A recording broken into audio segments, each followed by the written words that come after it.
ప్రభువును రక్షకుడునైన యేసుక్రీస్తు వారి సాటిలేని ప్రశస్తమైనటువంటి నామంలో సంఘమంతటికి యూట్యూబ్లో ఈ వర్తమానాన్ని వీక్షిస్తున్నటువంటి దేవుని పిల్లలందరికీ ఈ ప్రశస్తమైనటువంటి ఆరాధనా సంబంధమైనటువంటి శుభాలు, నా హృదయపూర్వక వందనాలు తెలియజేస్తూ ఉన్నాను. ప్రియమైనటువంటి వారులారా, ప్రభు తన యొక్క కృపా వాత్సల్యమును బట్టి, దేవుడు మనకిస్తున్నటువంటి సంరక్షణను బట్టి, క్షేమమును బట్టి దేవునికి నేను కృతజ్ఞతాస్తుతులు చెల్లిస్తూ ఉన్నాను. మన కుటుంబాలకు దేవుడిస్తున్నటువంటి క్షేమమును బట్టి నేను ప్రభువుని స్తుతిస్తూ, ఈ ప్రశస్తమైనటువంటి ఆరాధనలోనికి ప్రవేశించక మునుపు మీ అందరూ బాగున్నారు కదూ? మీ అందరి క్షేమం కొరకు, మీ కుటుంబాల కొరకు ప్రతినిత్యము నా వ్యక్తిగత కుటుంబ ప్రార్థనలో జ్ఞాపకం చేసుకుంటూ ఉన్నాను అని తెలియచేయటానికి నేను సంతోషిస్తూ ఉన్నాను. ప్రియమైనటువంటి వారులారా, ఈ లాక్డౌన్ సమయంలో మీ ఆధ్యాత్మిక మేలు కొరకు అందిస్తున్నటువంటి వర్తమానాలు మిమ్మల్ని ఎంతో ఆత్మీయంగా బలపరుస్తున్నాయని నమ్మి విశ్వసించి నేను ప్రభువుని స్తుతిస్తూ ఉన్నాను. ప్రియమైనటువంటి వారులారా,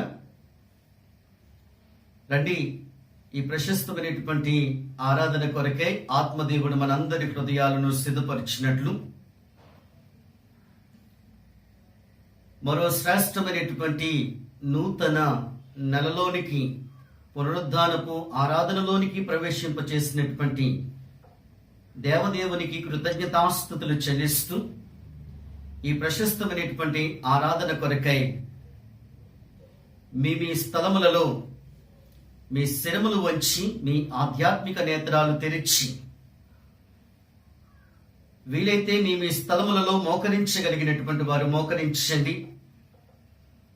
దయచేసి ఒక ప్రేమపూర్వక మనవి, ఈ ఆరాధన జరుగుతూ ఉంటున్నప్పుడు ఈ యూట్యూబ్ లైవ్లో మాతో కలిసి ప్రభు నామాన్ని మహిమపరుస్తున్నటువంటి మీరు కాళ్ళు చాపి కూర్చోవటం, గోడలకు జారబడి కూర్చోవటం, అదేమాత్రము కూడా దేవుని పిల్లలమైనటువంటి మనకి శ్రేయస్కరం కాదు. దేవుడు మనలను చూస్తున్నాడనేటువంటి ఆధ్యాత్మిక స్పృహతో మీ స్థలములలో తలలు వంచినట్లయితే ప్రార్థనతో ఈ ప్రశస్తమైనటువంటి ఆరాధనను ప్రారంభించుకుందాం. శాశ్వతమైన ప్రేమతో మమ్మలను ప్రేమిస్తూ విడువక మా ఎడల కృప చూపుచూ ఉన్న సర్వకృపానిధియగు మా ప్రభువా, నీ పరిశుద్ధమైన ఘనమైన అతి శ్రేష్టమైన నామమునకు మా హృదయపూర్వక కృతజ్ఞతాస్తుతులు స్తోత్రాలు చెల్లిస్తూ ఉన్నాం. గడిచిన ఏప్రిల్ మాసమంతటా సజీవమైన మీ రెక్కల చాటును మీరు మమ్మల్ని భద్రపరిచి సంరక్షించి, మరో నూతన నెలలోనికి, మరో సంస్కార ఆరాధనలోనికి మీరు మమ్మల్ని ప్రవేశింపచేసిన విధానమును బట్టి మీకు మా హృదయపూర్వక కృతజ్ఞతాస్తుతులు చెల్లిస్తున్నాం. మా ప్రభువా, ఏ యోగ్యత, ఏ మంచి లేనటువంటి మమ్మల్ని మీరు జ్ఞాపకం చేసుకుని, ప్రభు మా ఎడల మీరు చూపిస్తున్నటువంటి మీ హెచ్చైన కృపను బట్టి మీకు కృతజ్ఞతలు చెల్లిస్తూ ఉన్నాం. నాకు, మాకు, మా కుటుంబాలకు మీరు ఇస్తున్నటువంటి మీ సంరక్షణను బట్టి, క్షేమమును బట్టి మీకు స్తోత్రాలు ప్రభా.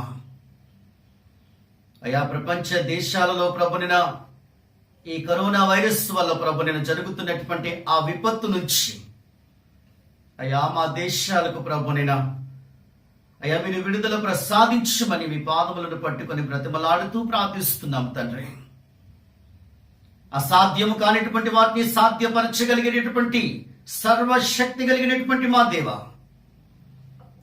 అయా మీ పిల్లలంగా అయా మేము ప్రార్థిస్తుంటుండగా కనికరించుమనైనా మా దేశాలన్నిటినీ మీ పిల్లల యొక్క అపరాధము ప్రభునిన మీ దృష్టికి ప్రభునిన ఘోరమైనదిగా కనబడుతూ ఉంటే మా ప్రార్థనలను ప్రభు మీరు ఆలకించిన దేవునిగా మీ కనికరము ప్రభు మా పట్ల చూపించమని అయా మిమ్మలను వేడుకుంటూ ఉన్నాం. ఏదైనా ప్రభు చేయగల సమర్థుడు నీవే తండ్రి.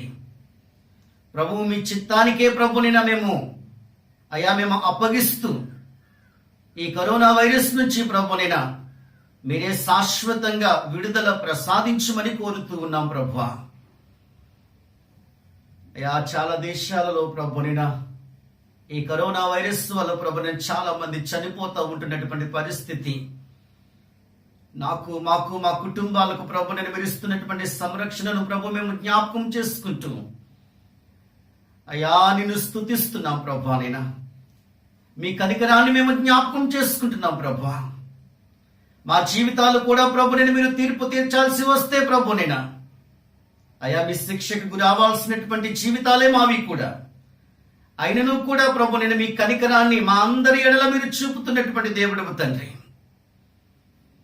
ఈ వైరస్ ని అనుమతించినటువంటి దేవుడవు నీవే.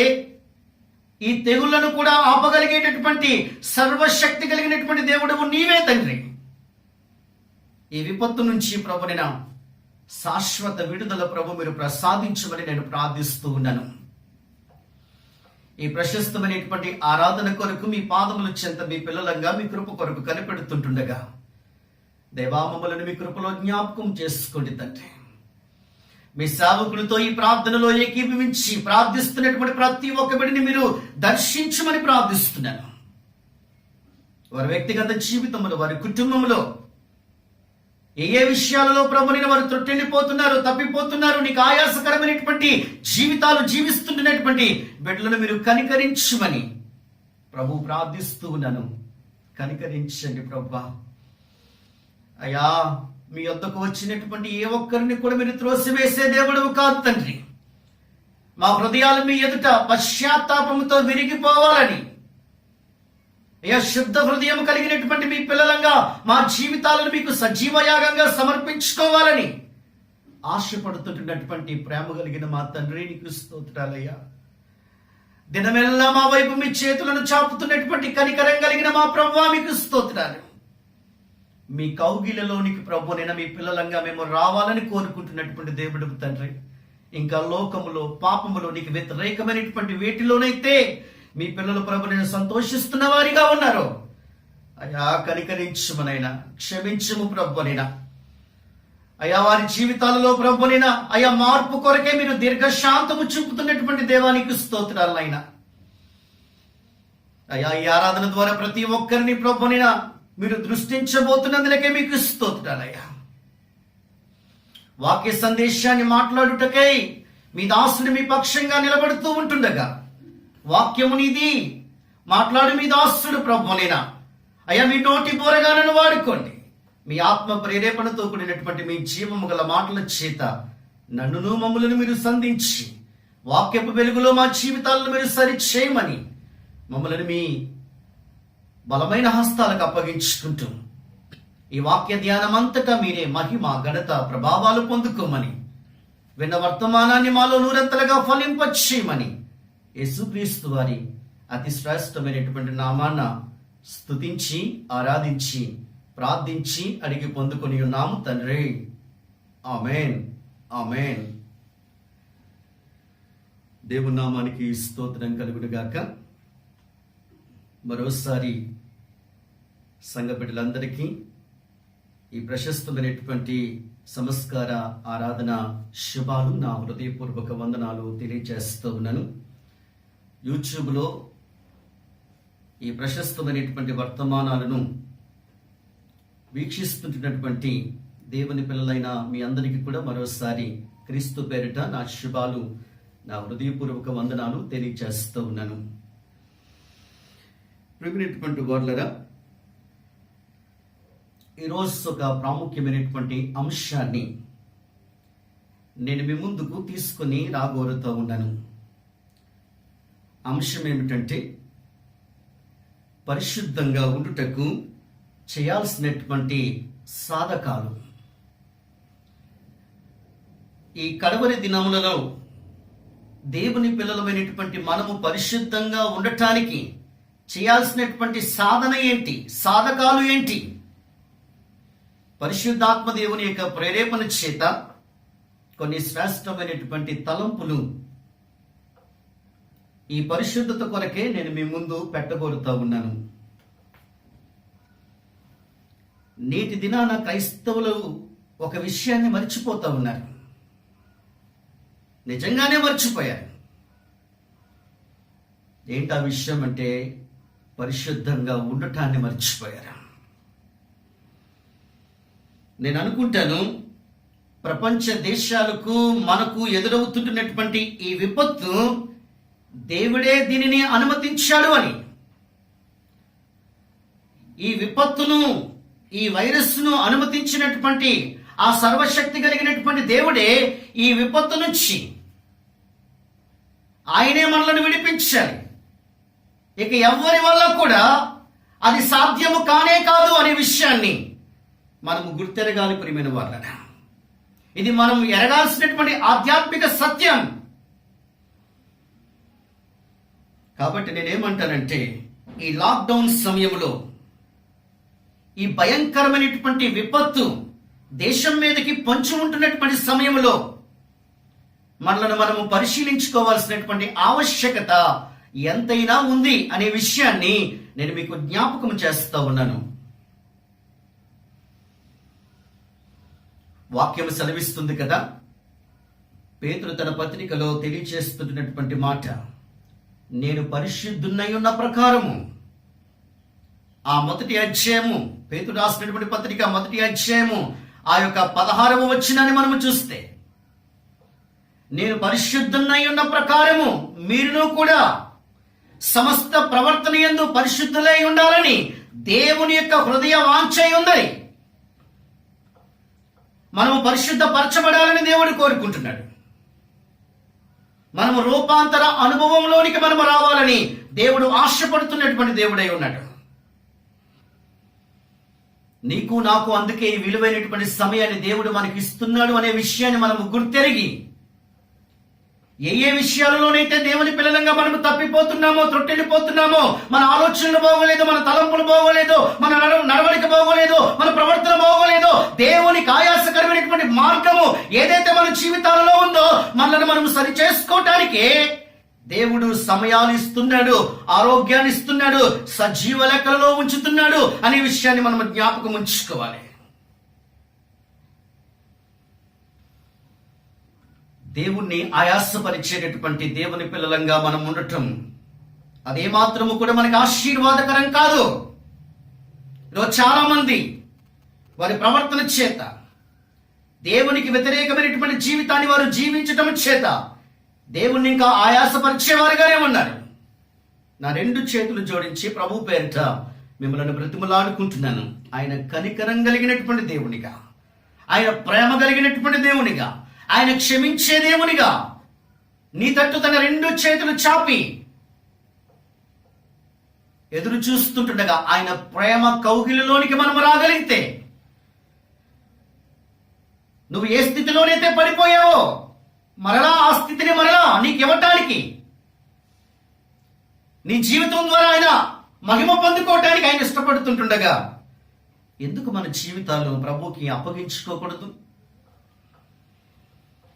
ఇన్ని మాటలు చెప్తుంటున్నప్పటికీ కూడా ఇశ్రాయేలీల వలె దేవుని మీద తిరుగుబాటు చేసేటటువంటి జనాంగంగా మనం ఉంటే ఎంత ప్రమాదము పొంచి ఉందో నేటి పిల్లలకు రానున్నటువంటి దినాలలో దేవుడు ఒక గొప్ప పాఠాన్ని నేర్పించబోతా ఉన్నాడు.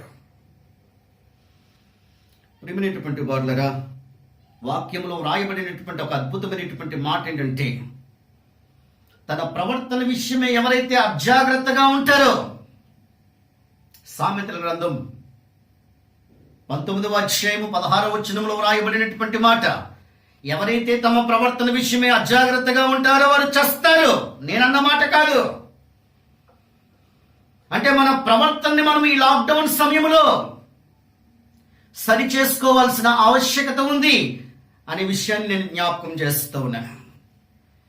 మరో మాట జ్ఞాపకం చేయనా, ఎన్నిసార్లు గద్దించినా లోబడకపోతే మరి తిరిగి లేకుండగా హఠాత్తుగా ఆ మాటను మీరు పూరించండి. ఎందుకు ఆ మాట చెప్పడానికి నాకు ఇష్టం లేదు. మన ప్రవర్తన ప్రభుకి ప్రీతికరమైనటువంటి ప్రవర్తనగానే ఉందా? మన ప్రవర్తన బట్టి దేవుడు సంతోషించగలుగుతా ఉన్నాడా? నా పిల్లలు ఎలా ఉండాలి అని దేవుడు కోరుకుంటున్నాడంటే, నేను పరిశుద్ధంగా ఉన్నాను, నా పిల్లలు కూడా పరిశుద్ధంగా ఉండాలి. ఏ ఏ విషయాలలో పరిశుద్ధంగా ఉండాలి? సమస్త ప్రవర్తన యందు పరిశుద్ధులుగా ఉండాలి. కొన్ని విషయాలలోనే కాదు, సమస్త ప్రవర్తన యందు. అక్కడ పేతురు రాసినటువంటి ఆ మాట మీరు అండర్లైన్ చేయండి. సమస్త ప్రవర్తన యందు అంటే నీ జీవితంలో చిన్న అపవిత్రత కూడా నీ జీవితంలో ఉండటానికి వీల్లేదు అనే విషయాన్ని వాక్యం ద్వారా దేవుడు మనకి తెలియచేస్తున్నటువంటి మాట. పేతురు అంటాడు, మీ పూర్వపు అజ్ఞాన దశలో. ఆ 14 నుంచి 16 వచనాలు మీరు ధ్యానించండి. మొదటి అధ్యాయము. మీ పూర్వపు అజ్ఞాన దశలో మీరు పాపులుగా ఉన్నారు, అవిధేయులుగా ఉన్నారు. ఇప్పుడైతే మీరు యేసు రక్తములో కడగబడినటువంటి దేవుని పిల్లలు. మీరు అలా ఉండటానికి వీల్లేదు. మునుపు ప్రవర్తించారు, మునుపు జీవించారు, మునుపు అవిధేయులుగా ఉన్నారు. ఇప్పుడు యేసు రక్తములో కడగబడిన తర్వాత ఆయన రక్తము ప్రతి పాపిని పరిశుద్ధపరిచింది. ప్రతి ఒక్కరిని నీతిమంతులుగా తెచ్చింది. ఉచితముగా నీతిమంతులుగా మనము తెచ్చబడ్డాం. ఆ రోమిలికి రాసినటువంటి పత్రిక 3వ అధ్యాయం 23-24 వచనాల ప్రకారంగా దేవుడు మనల్ని ఉచితముగా నీతిమంతులుగా తెచ్చాడు. ఎంత కృప కలిగినటువంటి దేవుడు. ఇంకా ఆయన కుమారుడిగా, ఆయన కుమార్తెగా మనం ఎలా జీవిస్తున్నాం? ఇష్టానుసారంగా జీవిస్తూ ఉన్నారు చాలా మంది. ఎంత దుఃఖకరం ప్రియమైనటువంటి వాళ్ళరా. నా ఇష్టం అన్నట్లుగా జీవిస్తూ ఉన్నారు. యేసుక్రీస్తు ప్రభు వారు ఒక అద్భుతమైనటువంటి మాట అంటారు, తండ్రి నీవు నాకు అప్పగించినటువంటి పనిని భూమి మీద సంపూర్ణంగా నెరవేర్చాను, నీ చిత్తాన్ని జరిగించాను. దేని కొరకు ఈ భూమి మీద దేవుడు మనల్ని ఉంచాడంటే మన ఇష్టాన్ని మనం నెరవేర్చుకోవటానికి కాదు.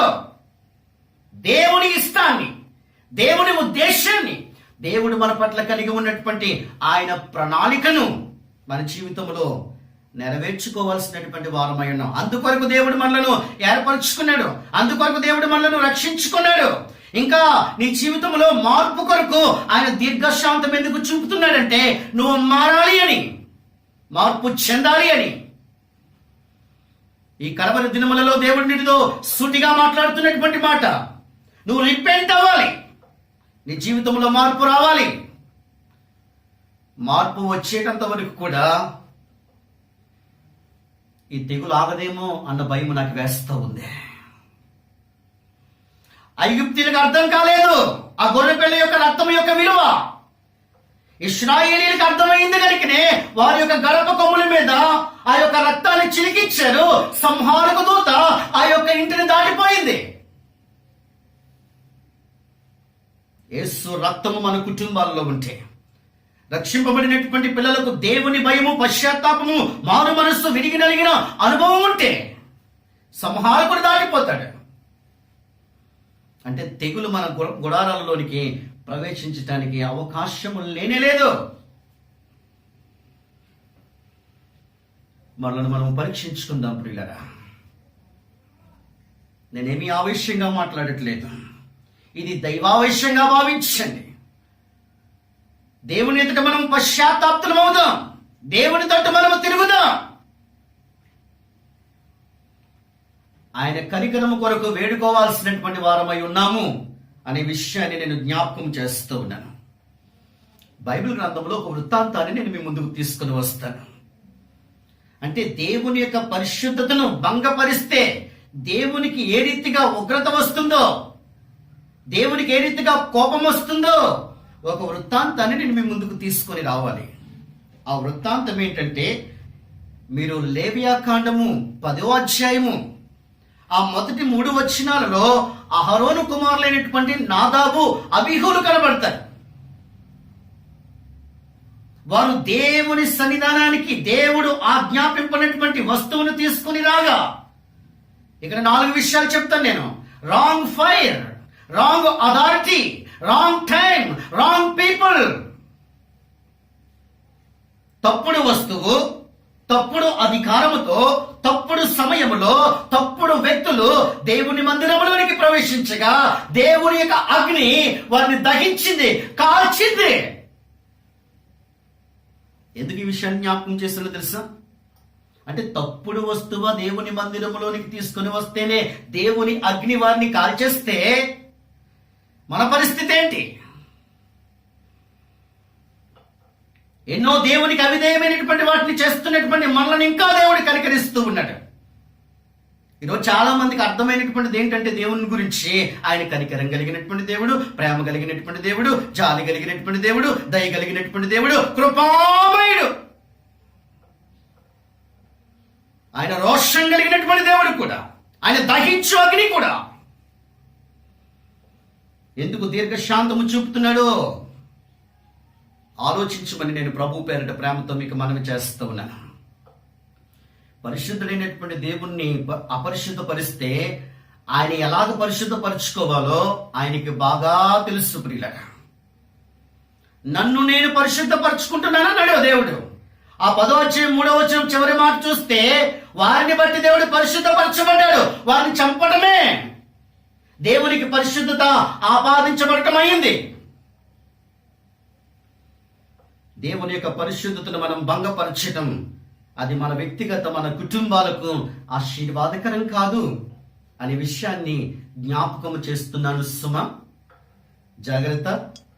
దేవుని పిల్లలంగా మనల్ని మనము పరిశోధించుకుందాం, పరీక్షించుకుందాం. దావీదు వలె ఈ మాట అందాం, దేవా నన్ను పరిశోధించు, నన్ను పరీక్షించు, నా హృదయాన్ని తెలుసుకో, నీకు ఆయాసకరమైనటువంటి మార్గము నాలో, నా కుటుంబంలో ఏమైనా ఉంటే తీసివేయనా, నీ మార్గములో, నీకు ఇష్టమైన మార్గములో నన్ను నడిపించు అని దేవుని ఎదుట మనల్ని మనం అప్పగించుకోవాల్సినటువంటి వారమై ఉన్నాం. ప్రియమైనటువంటి వారులారా, 365 రోజుల్లో ప్రతి గంట, ప్రతి నిమిషము, ప్రతి క్షణము దేవుని పిల్లలమైనటువంటి మనము ఎప్పటికప్పుడు మనల్ని మనము పరిశుద్ధపరచుకోవాల్సినటువంటి వారమై ఉన్నాం. లోకంలో ప్రత్యేకమైనటువంటి రీతిగా జీవించాల్సినటువంటి వారమై ఉన్నాం.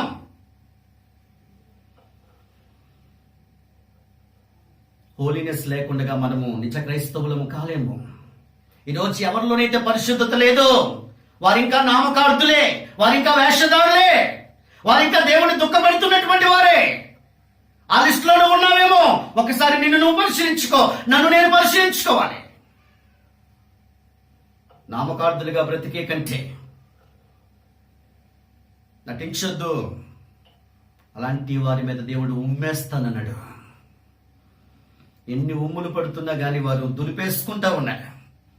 నాశనమే వారి అర్థం. వారి కొలిపేవారు దేవుడు. వారు సిగ్గుపడాల్సినటువంటి సంగతులు ఏందో అతిశయపడుతూ ఉంటారు. వాక్యం సూటిగా మాట్లాడితే నచ్చటం లేదా? నొప్పి ఎవరికి కలుగుతుంది? ఎవరికి బాధ కలుగుతుంది?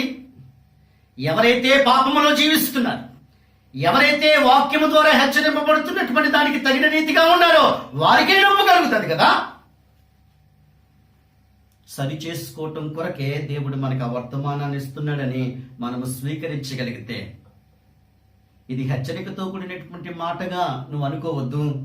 ఇది ప్రేమ కలిగినటువంటి దేవుడు నిన్ను ప్రేమించి నిన్ను హెచ్చరించినటువంటి మాటగా నువ్వు భావించగలిగితే, నీ కుటుంబం ఎంత ఆశీర్వదింపబడినటువంటి కుటుంబముగా ఉంటుందో.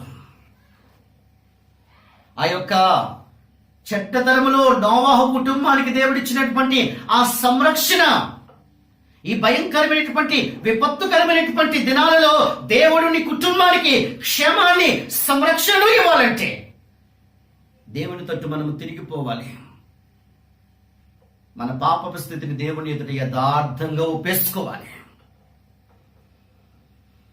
ప్రియమైనటువంటి వారులారా,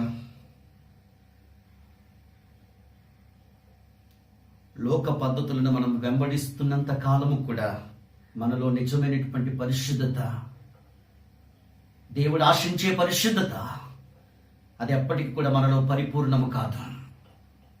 మొదటి తెస్సలోనికీయులకు రాసినటువంటి పత్రిక 4వ అధ్యాయము 7వ వచనం చెప్తున్నటువంటి మాట, పరిశుద్ధులగుటకే దేవుడు మనలను పిలిచిన గాని అపవిత్రులుగా ఉండటానికి దేవుడు మనలను పిలవలేదు. దేవుడు మనల్ని ఎందుకు పిలిచాడంటే పరిశుద్ధంగా ఉండటానికి, అపవిత్రులుగా ఉండటానికి కాదు. అపవిత్రత మన జీవితాలలో ఉన్నంత వరకు కూడా దానివల్ల నువ్వేమీ సాధించలేవు. ఏదో ఒక సమయంలో దేవుని యొక్క ఉగ్రత మన మీద రగులుకుంటుందే తప్ప నిన్ను నువ్వు పరిశుద్ధపరచుకోగలిగితే దేవుని యొక్క కనికరము, కృప, క్షేమము, ఆశీర్వాదము ఆయన నీకు తోడుగా ఉండి నీకు ఎలాంటి భయంకరమైనటువంటి విపత్తుకరమైనటువంటి పరిస్థితులు ఎదురైనప్పటికి కూడా పరిశుద్ధత కలిగి జీవించినటువంటి వారితో ఆయన ఉంటాడు. అలా నీతో ఉండాలంటే నా ప్రియమైనటువంటి సంగమా, దేవుని బిడ్డరా, మరలను మనము పరిశుద్ధపరచుకోవాల్సినటువంటి ఆవశ్యకత ఎంతైనా ఉంది అనే విషయాన్ని నేను జ్ఞాపకం చేస్తాను. అపోస్తలుడైనటువంటి పౌలు కొరింథీయులకు రాసినటువంటి 2వ పత్రిక 7వ అధ్యాయము 1వ వచనంలో రాయబడినటువంటి మాట, ప్రియమైనటువంటి వాళ్ళ మనకి వాగ్దానములు ఉన్నవి, దేవుని భయముతో పరిశుద్ధతను సంపూర్తి చేసుకొనొచ్చు, శరీరమునకును ఆత్మకు కలిగినటువంటి సమస్త కల్మషం నుంచి మనలను మనము పవిత్రులుగా చేసుకుందాము అని అన్నాడు. అంటే కొరింథీ సంఘముతో పరిశుద్ధతను గురించి అపోస్తలుడైనటువంటి పౌలు మాట్లాడుతూ శరీరానికి ఆత్మకును కలిగినటువంటి సమస్త కల్మషం నుంచి మిమ్మల్ని మీరు పవిత్రులుగా చేసుకోండి అని హెచ్చరికతో కూడినటువంటి మాట చెప్తా ఉన్నాడు.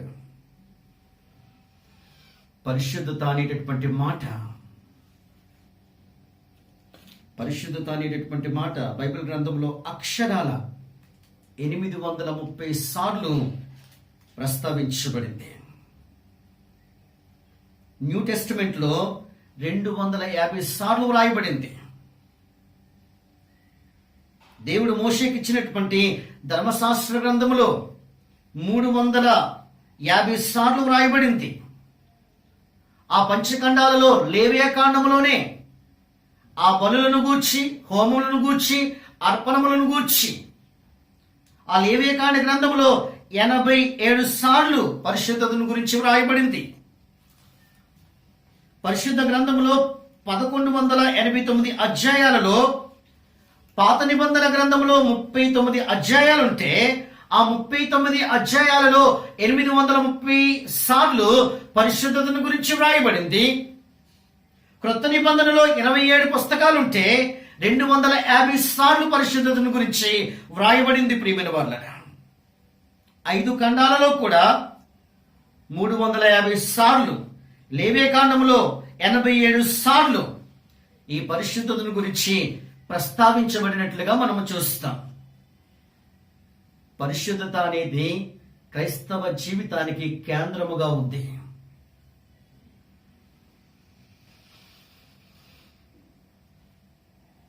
మనలో పరిశుద్ధత ఎదుగుట అనేది అది ఒక్క రోజులో వచ్చేది కాదు. దాని కొరకు మనము సాధన చేయాలి. అపోస్తలుడైనటువంటి పౌలు అంటాడు కదా, దైవ భక్తి విషయంలో మిమ్మల్ని మీరే సాధకం చేసుకోండి. అలాగుననే దేవుడు మనకి ఇస్తున్నటువంటి ఈ తలంపులను మనము సాధకం చేయగలిగితే మనలో ఆ పరిశుద్ధతను మనము సంపూర్తి చేసుకోగలుగుతాం. పరిశుద్ధత కొరకే మనము చేయాల్సినటువంటి మొట్టమొదటి సాధకం ఏంటంటే, నేను చెబుతా ఉన్నాను, రాసుకోవటానికి ప్రయత్నం చేయండి. మొట్టమొదటి సాధకం, ప్రభుతో తరచుగా మాట్లాడాలి. దానిని ఏమనాలి? ప్రార్థన. యేసయ్య చెప్పారు కదా, లూకాసు సువార్త 18వ అధ్యాయం మొదటి వచనంలో వ్రాయబడినటువంటి మాట, విసుగక నిత్యము ప్రార్థించాలి. దేవునితో తరచుగా మాట్లాడాలి. ఈరోజు చాలా మందికి ప్రార్థన అంటే ఎంతో విసుగు. నేను అనేక మంది దేవుని పిల్లలకు వేరే వాటికి విసుగు రాదు, కానీ ప్రార్థన అంటే ఎంతో విసుగు. అందుకొరకే వారి జీవితాలలో పరిశుద్ధత లోపించింది. వాక్యంలో వ్రాయబడినటువంటి మరో శ్రేష్టమైనటువంటి మాట ఏంటంటే, మొదటి తెస్సలోనికీయులకు రాసినటువంటి పత్రిక 15వ అధ్యాయము 15వ వచనంలో ఎల్లప్పుడూ ప్రార్థన చేయాలి. మొదటి మాట విసుగక ప్రార్థన చేయాలి, రెండవది ఎల్లప్పుడూ ప్రార్థన చేయాలి. దేవుని పిల్లల ఉదయం లేచిన వెంటనే ఒక 2 నిమిషాలు ప్రార్థన, భోజనం చేసేటప్పుడు ఒక 2 నిమిషాలు ప్రార్థన, పడుకునే ముందు ఒక 2 నిమిషాలు ప్రార్థన, అయిపోయింది. ఆ 24 గంటల్లో ప్రార్థనకి ఎంత సమయాన్ని ఇచ్చారంటే, మహా ఇస్తే 5-10 నిమిషాల కంటే ఎక్కువ ఇవ్వని పిల్లలు కూడా లేకపోలేదు. వాక్యం సెలవిస్తున్నటువంటి మాట ఏంటంటే, ఎల్లప్పుడూ మనము ప్రార్థన చేయాలి. దేని కొరకంటే పరిశుద్ధత కొరకు.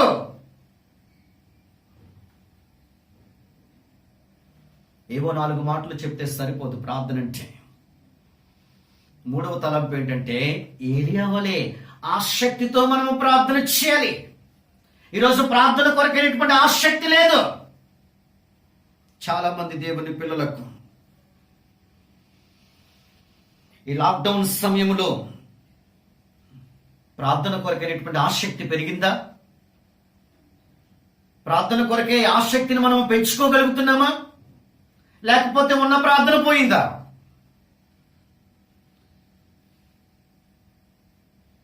పాస్టర్ గారు అంతసేపు ప్రార్థన చేస్తామా అని ప్రశ్నించేవారు కూడా లేకపోలేదు. 4వ తలంపు ఏంటంటే, రోమిలికి రాసినటువంటి పత్రిక 12వ అధ్యాయం 12వ వచనంలో పట్టుదల కలిగి మనము ప్రార్థన చేయాలి. ఈ భయంకరమైనటువంటి విపత్తు నుంచి దేవుడు మనలను తప్పించాలంటే పట్టుదల కలిగి మనము ప్రార్థన చేయాలి. వ్యక్తిగతంగా, కుటుంబ పరంగా, సంఘముగా మనమందరము కలిసి పట్టుదలతో మనము ప్రార్థించినప్పుడు ఈ విపత్తు నుంచి దేవుడు గొప్ప విడుదల ప్రసాదించబోతా ఉన్నాడు. కానీ దేవుని పిల్లలకు పట్టుదలతో కూడినటువంటి ప్రార్థన లేదు. ప్రార్థన లోపించింది. దేశం భయంకరమైనటువంటి విపత్తులో ఉంటే ఎవరికి వారు నిమ్మకు నీరెత్తినట్లుగా ఉన్నారు. పట్టుదల లేదు. పనికి మాలిన వాటి కొరకు పట్టుదల. వారు ఇలా అన్నారండి, వారు అలా అన్నారండి, వాళ్ళతో మాట్లాడండి, వీళ్ళతో మాట్లాడండి, అనవసరమైనటువంటి వాటి కొరకైనటువంటి పట్టుదల. కానీ పట్టుదల దేని కొరకు ఉండాలని వాక్యం సెలవిస్తుందంటే, ప్రార్థన కొరకైనటువంటి పట్టుదల. అది మనలను పరిశుద్ధపరుస్తుంది. దేవునికి మనలను సమీపస్తులుగా చేస్తుంది. క్రీస్తు స్వారూప్యంలో ఎదిగేటట్లుగా చేస్తుంది. ప్రార్థనలో మరొక శ్రేష్ఠ అనుభవం ఉండాలి. ఎపఫ్రావలే. ఎపఫ్రా కొలస్సీ సంఘం కొరకు ప్రార్థనలో పోరాడుతున్నాడు అనే శ్రేష్టమైనటువంటి మాట పరిశుద్ధాత్మ దేవుడు వ్రాయించాడు.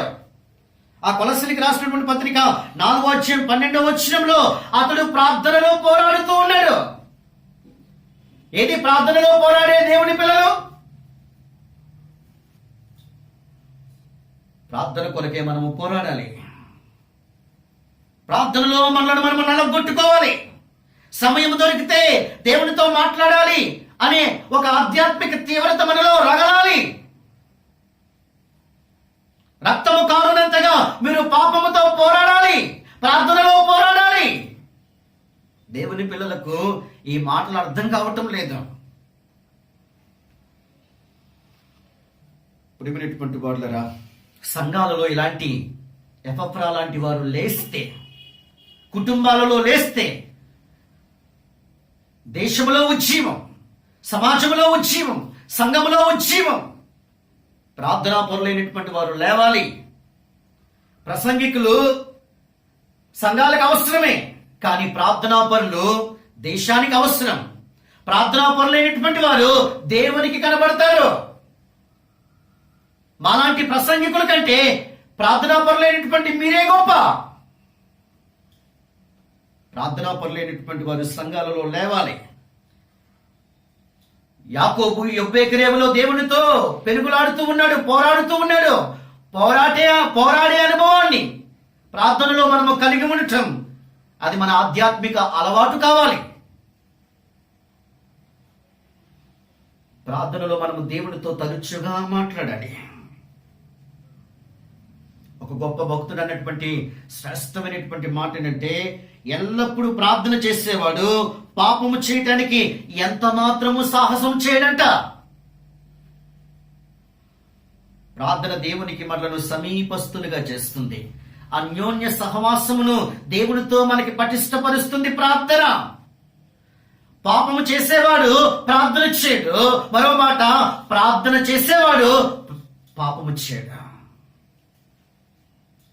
దావీదు యొక్క ఒక శ్రేష్టమైన అనుభవాన్ని లేఖనములో మనం చూస్తే, దినమునకు 7 మార్లు దావీదు స్తుతిస్తాను అంటున్నాడు. దినమునకు 7 మార్లు నేను స్తుతిస్తాను. 55వ కీర్తన 17వ వచనం చూస్తే, సాయంకాలమున, ఉదయమున, మధ్యాహ్నమున నేను ధ్యానించు దేవునికి మొరపెట్టుకుంటాను. దావీదు ఎక్కువగా ప్రేమిస్తున్నటువంటి ఒక పని ఏంటంటే దేవునికి మొరపెట్టుకోవటం. 116వ కీర్తన ఆ మొదటి 2 చరణాలను మనము పరిశీలిస్తే, నా జీవిత కాలం అంతయు నేను యెహోవాకు మొరపెట్టుకుంటాను. అతను తన జీవితపు దినములన్నిట అతను చేసేటటువంటి, అతను ప్రేమించేటటువంటి పని ఏంటంటే దేవునికి మొరపెట్టుకోవటం. అబ్బా, ఎంత మంచి అనుభవం కదా దావీదు జీవితంలో. తన జీవిత కాలం అంతయు దేవునికి మొరపెట్టుకుంటాడంట. అందుకోసమే దావీదు యొక్క జీవితాన్ని దేవుడు బహు ఉన్నతంగా హెచ్చించాడు. పరిశుద్ధత కొరకు దానియేలు దేవునితో తరచుగా మాట్లాడేవాడు. ఒక ప్రధానమంత్రి ప్రార్థన తర్వాత ఏదైనా పని, మనక ఏదైనా చిన్న పని ఉంటే ఆ రోజు ప్రార్థనకి వాయిదా వేసేస్తాం. ఈ లాక్డౌన్ సమయంలో మనకి ఎంత సమయం దొరుకుతుందో వ్యక్తిగతంగా, కుటుంబ పరంగా ప్రార్థన చేసుకోవటానికి. సూటిగా సేవకునిలో నుండి దేవుడు నిన్ను, నన్ను, మనందరినీ అడుగుతున్నటువంటి ప్రశ్న, దేవుడితో తరచుగా మాట్లాడుతున్నామా? వ్యక్తిగత పరిశుద్ధత కొరకు, ప్రియమైనటువంటి వాళ్ళ పరిశుద్ధత కొరకు మనము దేవుడితో మాట్లాడాలి. ఆ అనుభవంలోనికి మనం రావాలి. ఈరోజు దేవునితో తరచుగా మాట్లాడకపోవటం వల్లే మనం పాపములో పడిపోతా ఉన్నాం. తరచుగా ప్రార్థిస్తే ప్రార్థన దేవునికి మనలను సమీపానికి తీసుకుని వస్తుంది. బైబిల్ గ్రంథంలో ఇస్సాకు పొలములో ధ్యానింపవెళ్ళును అనే మాటను మనం చూస్తాం కదా. అంటే ఒక సమయాన్ని కేటాయించుకుంటా ఉన్నాడు, ఒక స్థలాన్ని కేటాయించుకుంటా ఉన్నాడు. పొలములో అతడు ధ్యానింపవెళ్ళును. అతడు ధ్యానిస్తున్నాడు, ప్రార్థిస్తున్నాడు. ఈ 2 నీకు, నాకు, మనకి కావాలి. ఒక ప్రశ్న, ప్రార్థనలో మనం ఎంత సమయాన్ని గడుపుతూ ఉన్నాం? ప్రార్థనలో ఎంత ఎక్కువ సమయాన్ని గడుపుతామో అంతగా పరిశుద్ధత మనలో సంపూర్తి అవుతుంది. పరిశుద్ధత కొరకే మనము సాధకం చేయాల్సినటువంటి 2వ తలంపు ఏంటంటే, ఎల్లప్పుడూ మనము ప్రభువులో నిలిచి ఉండాలి. ఎప్పటి వరకు? పరిస్థితులు బాగున్నంత వరకునా? దేవుడు ఆశీర్వదిస్తున్నంత వరకునా? దేవుడు దీవిస్తున్నంత వరకునా? అంతము వరకు క్రీస్తులో నిలిచి ఉండాలి. నాగిట మీద వెనక తట్టు, నాగిట మీద చేయి వేసి వెనక తట్టు తిరుగువాడు నాకు పాత్రుడు కాదు. వన్స్ మనము రక్షింపబడిన దినము నుంచి ప్రభు మనలను పిలుచుకునేటంత వరకు కూడా ప్రభువులోనే మనము నిలిచి ఉండాలి. ఈరోజు చాలా మంది త్రొట్టెళ్ళిపోతా ఉన్నారు, పడిపోతా ఉన్నారు. ఇక మాకు దేవుడు వద్దు, లోకమే మాకు కావాలి, లోక సంతోషమే మాకు కావాలి. క్రీస్తులో నిలిచిలేని వాళ్ళు. అందుకోసమే వారి జీవితంలో పరిశుద్ధత లోపించింది. క్రీస్తులో నిలిచి ఉన్నవారిని, అందుకే ప్రభు ద్రాక్షవల్లి అయితే మనము తీయము. తీగ ద్రాక్షవల్లిలో నిలిచి ఉంటే అది బహుగా ఫలిస్తుంది. యోహాను సువార్త 15వ అధ్యాయము 10వ వచనం చెప్పబడుతున్నటువంటి మాట ఏంటంటే, నా ఆజ్ఞలను గైకొని వారు నా ప్రేమ యందు నిలిచి ఉంటారు.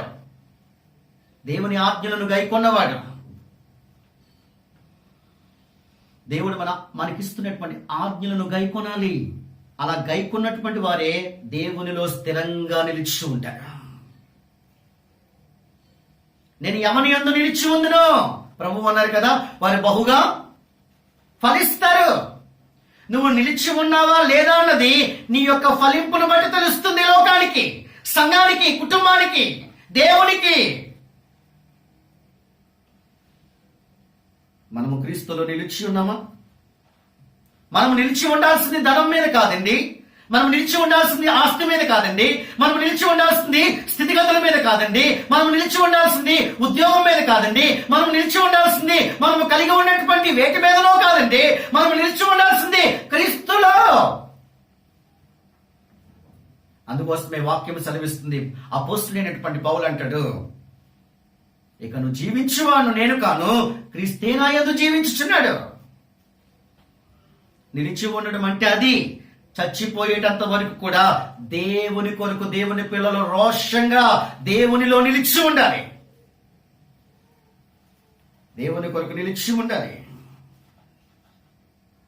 ఈరోజు చాలా మంది ఏమనుకుంటున్నారు తెలుసా? పాస్టర్ గారు, మేము బాగానే ఉన్నాం, మా పరిస్థితులు బాగానే ఉన్నాయి, మా స్థితిగతులు బాగానే ఉన్నాయి, మా ఆత్మీయ జీవితం బాగానే ఉంది, మేము ప్రార్థనా పరులమేంటి, మాకు వాక్యంలో చాలా సంగతులు తెలుసు అని అనుకునే చాలా మంది స్పిరిచువల్ ప్రైడ్నెస్ లోనికి పోయారు, ఆధ్యాత్మిక గర్వంలోనికి పోయారు. అందుకోసమే వారు పడిపోతా ఉన్నారు. వాక్యం సెలవిస్తుంది, 1 కొరింథీయులకు రాసినటువంటి పత్రిక 10వ అధ్యాయం 11వ వచనంలో రాయబడినటువంటి మాట, తాను నిల్చున్నానని తలంచుకుని వాడు పడకుండానట్లు జాగ్రత్తగా చూసుకోవాలి. ఎవరైతే మేము బాగున్నాము అని అనుకుంటున్నారో పడిపోయే ప్రమాదము ఉంది అనే విషయాన్ని జ్ఞాపకం చేస్తూ ఉన్నాను. దేవుని సేవకునిగా నేనైనా, నీవైనా, ఎవరైనా కానీ నేను బాగున్నాను అని అనుకోకూడదు. ఇంకా క్రీస్తులో నేను పరిపూర్ణంగా ఎదగాలి. ఆయన పరిపూర్ణుడు కనుక దేవుని యొక్క ఆజ్ఞలను, కట్టడలను మనము గైకొనాలి. ప్రియులారా, పరిశుద్ధ గ్రంథంలో లూకాసు సువార్త 1వ అధ్యాయం 6వ వచనంలో జకరియా, ఎలిజబెతులు కనిపిస్తారు. వారు దేవుని దృష్టికి సకలమైనటువంటి ఆజ్ఞలను అనుసరిస్తూ దేవుని దృష్టికి నిరపరాధులుగా వారు నడుచుకొనొచ్చు నీతిమంతులయ్యారు. అబ్బా, ఎంత మంచి టెస్టిమనీ. యెహెజ్కేలు గురించి దేవుడు ఒక అద్భుతమైనటువంటి మాట, నరపుత్రుడా నేను నీతో మాట్లాడాల్సి ఉంది, నువ్వు నిలబడము. దేవుని కొరకు నిలబడ్డాడు. దేవుని యొక్క స్వరము, దేవుని యొక్క మాట యెహెజ్కేలుతో దేవుడు మాట్లాడగా ఆత్మ అతనిలోనికి రాగా అతడు నిలబడ్డాడు, దేవుని మాటకు లోబడ్డాడు. అందుకొరకే యెహెజ్కేలు దేవుని కొరకు నిలబడ్డాడు. బబులోను దేశంలో షడ్రకు, మెషకు, అబేద్నెగోలు అక్కడ ఉన్నటువంటి యూదులందరూ కూడా రాజు ఆజ్ఞకు భయపడి రాజు నిలవబెట్టించినటువంటి బంగారు ప్రతిమకు నమస్కారం చేశారు. కానీ ఈ ముగ్గురు మాత్రం కూడా ఆ యొక్క బంగారు ప్రతిమకు సాగిలపడలేదు, నమస్కారం చేయలేదు. రాజుతో చెప్తున్నటువంటి మాట, రాజా ఇది గురించి మేము భయపడాల్సినటువంటి పని లేదు, మా దేవుడు మమ్మల్ని రక్షించుటకు సమర్థుడు. ఒకవేళ రక్షించకపోయినా కానీ నువ్వు నిలవబెట్టించినటువంటి బంగారు ప్రతిమకు మేము నమస్కారం చేయము అని సవాలు విసిరారు. అది దేవుని కొరకు నిలబడడం అంటే. అలాంటి సవాలుకరమైనటువంటి జీవితం కావాలి. నా ప్రియమైనటువంటి సంగమా, 3వ తలంపు చెప్తున్నాను, పరిశుద్ధత కొరకు ఆయన వాక్యాన్ని మనము భుజించాలి, అంటే ధ్యానించాలి, అంటే ఆ ప్రకారంగా మనం నడుచుకోవాలి. ఒక విచారకరమైనటువంటి విషయం చెప్పమంటారా? 100 మంది క్రైస్తవుల్లో 5గురు కూడా బైబిల్ చదవటం లేదంట. ప్రియులారా, ఎంత విచారకరమో ఆ విషయం. మరో మాట చెప్పమంటారా? 24 గంటల్లో నీ హార్ట్ కొట్టుకుంటుంది, 24 గంటలు నీ పల్స్ కొట్టుకుంటా ఉంది, 24 గంటలు నీ బ్రెస్ట్ కొట్టుకుంటా ఉంటుంది, 24 గంటల్లో నీ యొక్క బాడీలో ఉన్నటువంటి ఎవ్రీ సిస్టమ్ కూడా ఎలాంటి ప్రాబ్లం లేకుండా పనిచేస్తూ ఉంది. అది దేవుని కృప. కానీ ఆధ్యాత్మికంగా నువ్వు బ్రతికింపబడటానికి వాక్యాన్ని ఎందుకు నిర్లక్ష్యం చేస్తావు? ఈరోజు చాలా మంది వాక్యాన్ని నిర్లక్ష్యం చేస్తూ ఉన్నారు.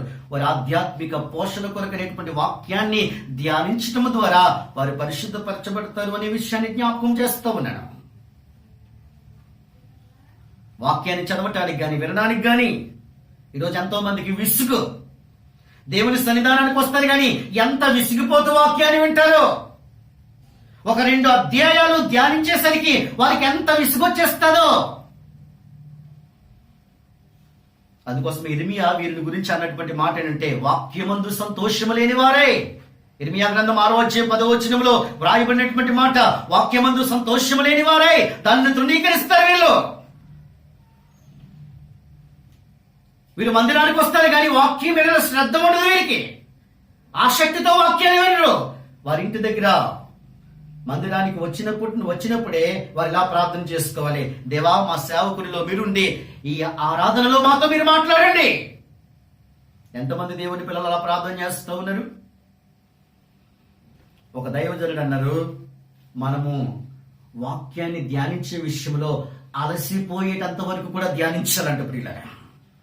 అలసట రావాలి వాక్యం ధ్యానించడం కోసం. ప్రియమైనటువంటి వాళ్ళ పౌలు తెస్సలోనికే సంఘంతో అంటాడు, దేవుని యొక్క వాక్యముల గురించి 21 రోజుల్లో కట్టబడినటువంటి సంఘం అండి. 21 రోజుల్లో కట్టబడిన సంఘం. ఆ సంఘమును ఉద్దేశించి అపోస్తలుడైనటువంటి పౌలు అన్నటువంటి అద్భుతమైనటువంటి మాటలు మనం లేఖనములో పరిశీలించగలుగుతాం. తెస్సలోనికే ఆ సంఘమును గురించి, ఉపద్రవాలలో వాక్యాన్ని అంగీకరించి మమ్మును ప్రభువుని పోలి నడుచుకుని వారైతే. 1 తెస్సలోనికీయులకు రాసిన పత్రిక 1:6 ఆ మాటను మనం చూస్తాం.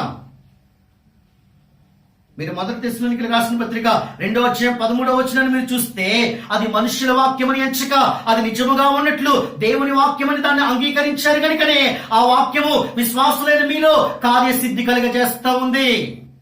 అందును బట్టి మీ నిమిత్తమే ఎల్లప్పుడూ దేవునికి కృతజ్ఞతాస్తుతులు చెల్లిస్తూ ఉన్నాను.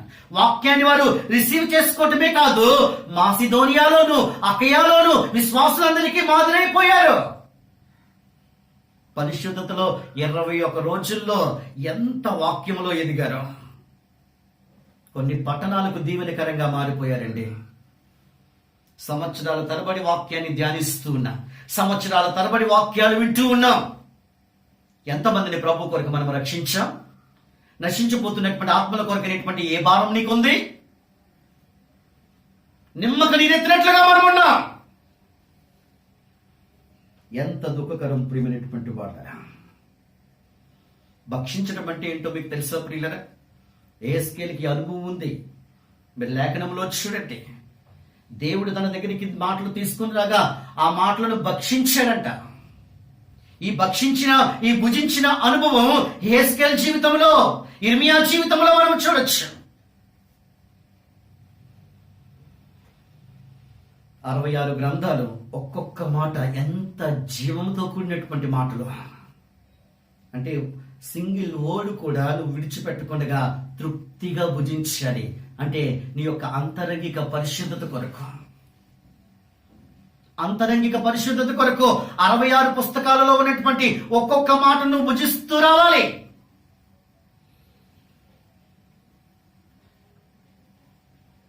రాజైనటువంటి దావీదు వాక్యం తర్వాతే పడక, భోజనం, సింహాసనము ఏదైనా అని అన్నాడు.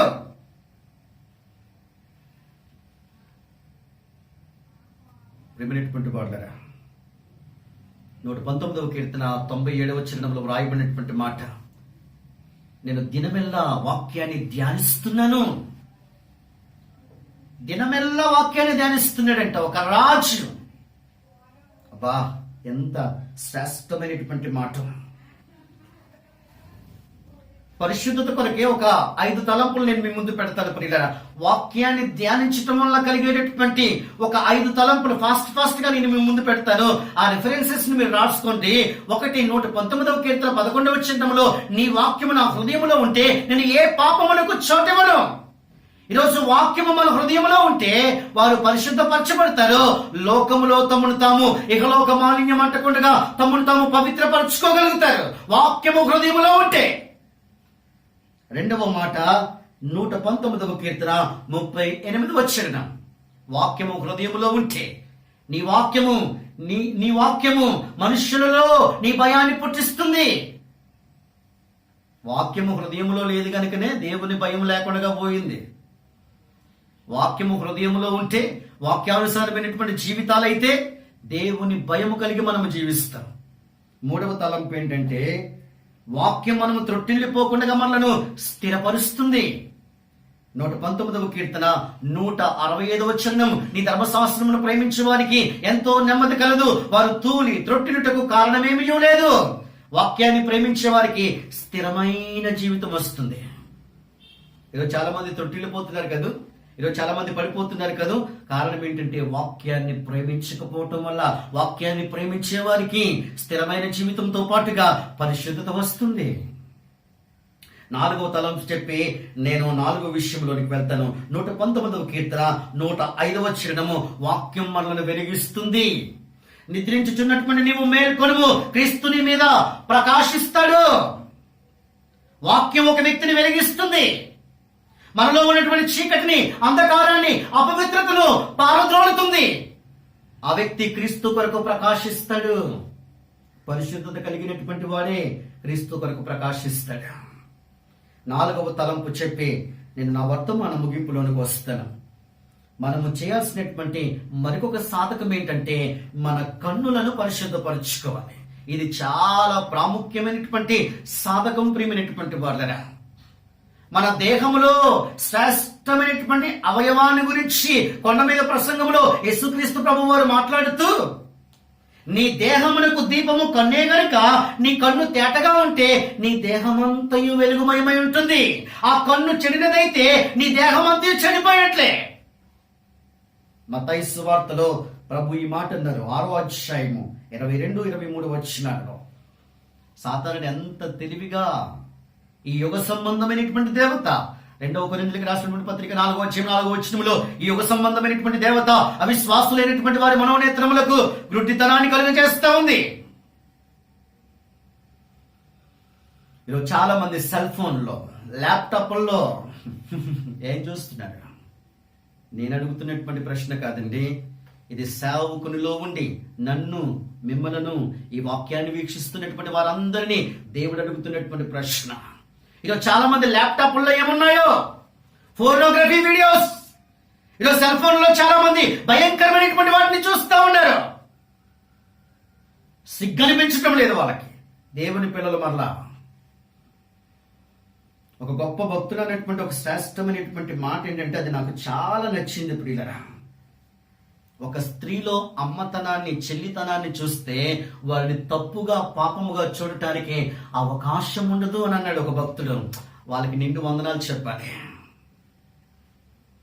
అపవిత్రమైనటువంటి చూపులు, పాపపు చూపులు, మోహపు చూపులు.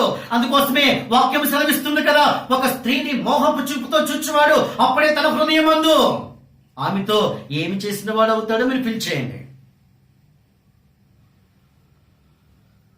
ఎంత అపవిత్రంగా చూస్తున్నా, చాలా భయంకరంగా. రోడ్డు మీదకి వెళ్ళామంటే ఎంత భయంకరంగా చూస్తారు. దేవుని హృదయాన్ని గాయపరిచే రీతిగా ఉన్నాయి చూపులు. ప్రియమైనటువంటి వాడురా, ప్రభు యొక్క కనుదృష్టిని గురించి హబక్కుకు చెప్తాడు. 1వ అధ్యాయం 15వ వచనంలో ఆయన కన్నులు దుష్టత్వమును చూడలేనంత నిష్కలంకమైన పవిత్రమైన కన్నులు. అంటే మన కన్నులు ఎలా ఉండాలి? మనలో దుష్టత్వం ఉండడానికి లేదు. హృదయం చెడిపోతే మన కన్నులు కూడా చెడిపోయినట్లే. ఫస్ట్ ఆఫ్ ఆల్ మన కన్నులు చెడిపోతే ఆ యొక్క శరీరం అంతా పాడైపోయినట్లే. మనము సాధకం చేయాల్సినటువంటిది ఏంటంటే పరిశుద్ధత కొరకు మన కన్నులను పరిశుద్ధంగా కాపాడుకోవాలి. సంసోను తన కన్నులను తన యొక్క నియంత్రణలో ఉంచుకోలేదు కనుకనే న్యాయాధిపతుల గ్రంథం 14వ అధ్యాయం 1వ వచనంలో అతను తిమ్నాతునికి వెళ్లి ఒక స్త్రీని చూచాడు, ప్రేమలో పడ్డాడు. అరే, నాజీరు చేయబడినటువంటి వాడు మరలా ఆ ప్రేమ పెళ్లి చేసుకున్నటువంటి వాడు ఏమైనా బాగుపడ్డాడా అంటే బాగుపడలేదు. తర్వాత మరలా 16వ అధ్యాయం 1వ వచనం చూస్తే మరలా గాజాకు వెళ్ళాడు, వేశ్యను ఒకతను చూచుకున్నాడు. నాజీరు చేయబడినటువంటి వాడండి. మనము క్రీస్తు రక్తముతో నాజీరు చేయబడినటువంటి వాళ్ళం. మన కన్నులు ఎలా ఉన్నాయి అని దేవుడు ప్రశ్నిస్తా ఉన్నాడు. వేటిని చూస్తున్నాం? ఒక ఐఏఎస్ ఆఫీసర్ ల్యాప్టాప్ లో ఏమున్నాయి చెప్పమంటారా? చైల్డ్ పోర్నోగ్రఫీ వీడియోస్ ఉన్నాయి. సిబిఐ వాళ్ళు తన యొక్క ల్యాప్టాప్ ని స్వాధీనం చేసుకోగా ఆ ల్యాప్టాప్ అంతటిని కూడా చెక్ చేస్తూ ఉంటున్నప్పుడు అతని యొక్క ల్యాప్టాప్ లో ఈ యొక్క చైల్డ్ పోర్నోగ్రఫీ వీడియోస్ కనిపించాయంట. ఛీ! ఒక ఐఏఎస్ ఆఫీసర్. ఇక్కడ సంసోను కూడా నాజీరు చేయబడినటువంటి వాడు. ఎంత విచారదగ్గ విషయం ఏంటంటే అక్కడ మీరు ఆ 16వ అధ్యాయము 21వ వచనం చూస్తే బ్రతికి ఉంటుండగానే సంసోను యొక్క కన్నులను ఓడ తీసేస్తా ఉన్నారు పిల్లరా. కంటిలో చిన్న నలక పడితేనే తట్టుకోలేమండి. బ్రతికి ఉంటున్నటువంటి వ్యక్తి యొక్క కళ్ళు పీకేస్తా ఉన్నాడు. ఫిలిష్తీయులు ఏ కన్నులతోనైతే తిమ్మనాథులో స్త్రీని చూశాడో, ఏ కన్నులతోనైతే వేశ్యకు చేరాడో అదే కన్నుల్ని ఫిలిష్తీయులు పీకేస్తా ఉన్నారు. ఈ రోజు కూడా అపవిత్రమైనటువంటి వాటిని చూస్తున్నటువంటి నీ కన్నులు కూడా నేను చెప్పనవసరం లేదా, పోయే ప్రమాదం ఉంది. జాగ్రత్తగా దాన్ని కాపాడుకోకపోతే. యెహోవా కన్నులు ప్రతి స్థలము మీద ఉంటాయి. సామెతల గ్రంథం 15వ అధ్యాయం 3వ వచనంలో ప్రతి స్థలము మీద ఉంటాయి యెహోవా కన్నులు. అవి మంచి వారిని చెడ్డవారిని చూస్తాయి. ఒక గొప్ప భక్తుడు అన్నటువంటి అద్భుతమైనటువంటి మాట ఏంటంటే, నువ్వు 100 మందిలో ఉన్నప్పుడు ఎలాగైతే ఉన్నావో ఒంటరిగా ఉన్నప్పుడు అలా ఉండటమే అది నీ యొక్క నిజమైన క్యారెక్టర్. 100 మందిలో బాగా నటించేస్తారు కొంతమంది, కానీ ఒంటరిగా ఉన్నప్పుడు వారి అసలు జీవితం ఏంటో దేవునికి బాగా తెలుసు, సాతాను గాడికి అంతకంటే బాగా తెలుసు. ప్రియమైనటువంటి వాళ్ళరా, 2 మాటలు చెప్పి నేను వర్తమాన ముగింపులోనికి వస్తాను. దావీదు వసంతకాలమున యుద్ధానికి పోవాల్సినటువంటి వాడి మేడ మీద ఉండిపోయాడు కనుకనే స్నానం చేస్తున్నటువంటి స్త్రీని చూచాడు, పాపములో పడ్డాడు, నరహంతకుడయ్యాడు. తన వల్ల తన కొడుకుని చంపుకోవాల్సినటువంటి పరిస్థితి ఏర్పడింది. ఇదే దావీదు, పాపములో పడిపోయినటువంటి దావీదు 51వ కీర్తన రాస్తూ అంటాడు, నీకే కేవలం నీకు విరోధముగా, 51వ కీర్తన 4వ వచనంలో అన్నటువంటి మాట, నీకే కేవలం నీకు విరోధముగా నేను పాపము చేసి ఉన్నాను, నీ దృష్టి ఎడుత నేను చెడుతనము చేసి ఉన్నాను. కాబట్టి దేవా నా యందు శుద్ధ హృదయము దయచేయండి. దేవా ఈ సోపుతో నా పాపమును పరిహరించండి, హిమము కంటే తెల్లగా చేయండి. తన కన్నులను ఒకానొక సమయంలో నియంత్రణలో ఉంచుకోలేకపోయిన దావీదు పశ్చాత్తాపడుతూ దేవుని ఎదుట విరిగిపోతా ఉన్నాడు. నువ్వు విరిగిపోవాలి. అలాంటి దావీదు 119వ కీర్తన 37వ వచనంలో అంటాడు, అబ్బా ఎంత అద్భుతమైన మాట, వ్యర్థమైనటువంటి వాటిని చూడకుండా నా కన్నులను త్రిప్పేయ్. 101వ కీర్తనలో 5వ వచనంలో అంటాడు, నా కన్నుల ఎదుట ఏ దుష్కార్యమును నేను ఉంచుకోను. అబ్బా ఎంత మంచి మాట. మరో మాట చెప్పమంటారా? ఇది యవనస్తులకి చెప్పాలనుకుంటున్నటువంటి మాట. 39వ ఆదికాండం 39వ అధ్యాయము 7వ వచనంలో ఫరో భార్య యోసేపు మీద కన్నేసింది. తమ్ముడు నీ మీద కూడా కొన్నేస్తారు కొంతమంది, చెల్లి నీ మీద కూడా కొన్నేస్తారు. మీరు సామెతల గ్రంథము 5వ అధ్యాయం 6వ వచనం చూస్తే వాడు కన్ను గిడ్చు, కాళ్ళతో సైగులు చేయను, వేలతో గుర్తులు చూపుతాడు. Be careful. ఈరోజు చాలా మంది యవన బిడ్డలు చెడిపోతా ఉన్నారు, పాడైపోతా ఉన్నారు. నీ పట్ల దేవునికి ఒక ఉన్నతమైనటువంటి ప్రణాళిక ఉంది ప్రియతముడు, ప్రియచెల్లి. త్రాగుడుతో ఈరోజు భయంకరముగా డ్రగ్స్ కి బానిసై. తమ్ముడు జాగ్రత్త.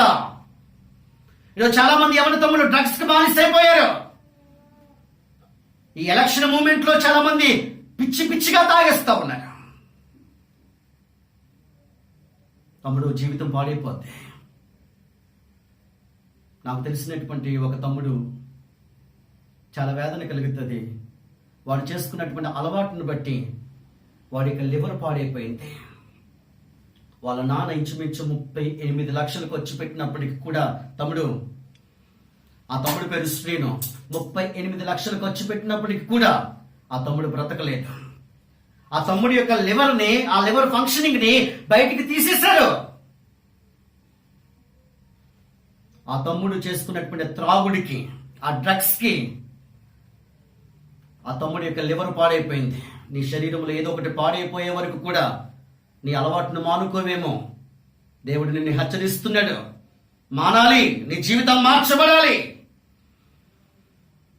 ఈరోజు చాలా మంది యవన పిల్లల యొక్క జీవితాలు పాడైపోతూ ఉన్నాయి. యోసేపు మీద ఫరో భార్య కన్ను వేసినప్పటికి కూడా యోసేపు ఆ పాపం నుంచి దూరంగా పారిపోయాడే కానీ, ఇక నేను ఈ మాట చెప్తాను, తన యొక్క వస్త్రాన్ని విడిచిపెట్టాడు, క్యారెక్టర్ని కాపాడుకున్నాడు. పరిశుద్ధత కొరకే మనము చేయాల్సినటువంటి మొట్టమొదటి సాధనము తరచుగా దేవునితో మాట్లాడటం మొదటి తలంపు అయితే, రెండవ తలంపు మనము క్రీస్తులో అంతము వరకు నిలిచి ఉండాలి. అంతము వరకు ఎవరైతే నిలిచి ఉంటారో వారే జీవ కిరీటాన్ని పొందుకుంటారు. మూడవది ఏంటంటే మనము వాక్యాన్ని భక్షించాలి, ధ్యానించాలి, పఠించాలి, ఆ ప్రకారంగా నడుచుకోవాలి. నాలుగవదిగా మనము సాధకం చేయాల్సినటువంటి సాధనం ఏంటంటే మన కన్నులను పరిశుద్ధపరచుకోవాలి. అలా పరిశుద్ధపరచుకోగలగటానికి ఈ తలంపులను బట్టి పరిశుద్ధాత్మ దేవుడు మనకి సహాయం చేసి బలపరిచి నడిపించును గాక. ఆమేన్. తలలు వంచుదాం, ప్రార్థన చేసుకుందాం. ఒక శ్రేష్టమైన తీర్మానం ప్రియ తమ్ముడు, ఒక శ్రేష్టమైన తీర్మానము ప్రియ సహోదరి సహోదరుడా, నా రెండు చేతులు జోడించి మిమ్మల్ని బ్రతిమలాడుకుంటున్నాను. కొంత కఠినంగా దేవుడు మీతో మాట్లాడినప్పటికీ కూడా ఆ కఠినమైనటువంటి మాటను నీ ఆధ్యాత్మిక జీవితానికి నువ్వు అన్వయింపు చేసుకోగలిగితే ఈ లాక్డౌన్ సమయంలో నీ జీవితాన్ని పరిశుద్ధపరచడానికి, పరిశుద్ధతలో నిన్ను సంపూర్తి చేయటానికి, నీ హృదయాన్ని శుద్ధీకరించడానికి, నువ్వు ఎంత ఘోరంగా చెడిపోయినప్పటికి కూడా, ఎలాంటి భయంకరమైనటువంటి పాపములో ఉన్నప్పటికీ కూడా ఆయన నిన్ను పరిశుద్ధపరచడానికి ఇష్టపడుతున్నటువంటి దేవుడు. కనికరం కలిగిన దేవా, నన్ను దర్శించండి నాయనా. విన్న వర్తమానమును బట్టి నాలో పశ్చాత్తాపమును దయచేయండి అయ్యా. అయ్యా, మీ పాదములను పట్టుకొని బ్రతిమలాడుతూ ప్రార్థిస్తున్నాయా అని చెప్తాం ప్రభుతో. తండ్రి క్షమించండి నాయన, కనికరించండి ప్రభా. అయ్యా, వర్తమానము ద్వారా సూటిగా స్పష్టంగా నాతోను మాతోను మా అందరితో మీరు మాట్లాడిన మీ మాటలను బట్టి మీకు స్తోత్రాలు ప్రభా. విన్న వాక్యము ప్రభు మాలో మీరు నూరంతలుగా ఫలింపచేసి ప్రభా, అయ్యా, మీరు ఆశించినటువంటి ఆ సంపూర్ణ పరిశుద్ధతలోనికి మీ పిల్లలమైనటువంటి మమ్మల్ని మీరు నడిపించమని ప్రభు, మీ దాసుని ప్రశస్తమైనటువంటి ఆరాధనలో మీ పక్షంగా నిలవబెట్టుకొని మాతో మీరు మాట్లాడినటువంటి మీ శ్రేష్టమైన సందేశమును బట్టి మీకు కృతజ్ఞతాస్తుతి స్తోత్రాలు చెల్లించుకుంటూ యేసు పరిశుద్ధ నామమున స్తుతించి ఆరాధించి ప్రార్థిస్తున్నాము తండ్రి. ఆమేన్. ఇప్పుడు మన పరమ తండ్రి అయిన దేవుని ప్రేమ, కుమారుడును ప్రభువును రక్షకుడునైన యేసు క్రీస్తు ప్రభు వారి యొక్క కృప, పరిశుద్ధాత్మ దేవుని యొక్క ఆదరణ సన్నిధి, సమాధానము, కాపుదల, ఈ ప్రశస్తమైనటువంటి సంస్కార ఆరాధనలో పాలు పంపులు పొందినటువంటి నీ ప్రియ పిల్లలకు, వారి కుటుంబాలకు ప్రభా, యూట్యూబ్ లో ఈ ప్రశస్తమైనటువంటి వర్తమానాన్ని వీక్షించినటువంటి వీక్షకులకు, వారి కుటుంబాలకు ప్రభు వచ్చు పర్యాంతము సదాకాలం నీ పవిత్రాత్మ తోడై ఉండి నడిపించి బలపరిచి ఆశీర్వదించును గాక. ఆమేన్. ఆమేన్. అందరికీ వందనాలండి. ప్రభు తన మహాకృపలో మిమ్మల్ని మెండుగా దీవించి ఆశీర్వదించును గాక. ఒక్క మాట మర్చిపోవద్దు, ఈ వర్తమానాన్ని వింటున్నటువంటి మీరు మరి కొంతమందికి ఈ వర్తమానాన్ని పరిచయం చేసి వారిని కూడా ఈ ఛానల్ని సబ్స్క్రైబ్ చేసుకోమని చెప్పండి. ఈ యొక్క వర్తమానాల ద్వారా మీరు ఆధ్యాత్మిక మేలులు పొందాలి అని నేను ప్రభు పేరిట ప్రేమతో మీకు మనవి చేస్తూ నా హృదయపూర్వక వందనాలు మీకు తెలియజేస్తూ ఉన్నాను. దేవుడు మిమ్మల్ని దీవించును గాక. ఆమేన్.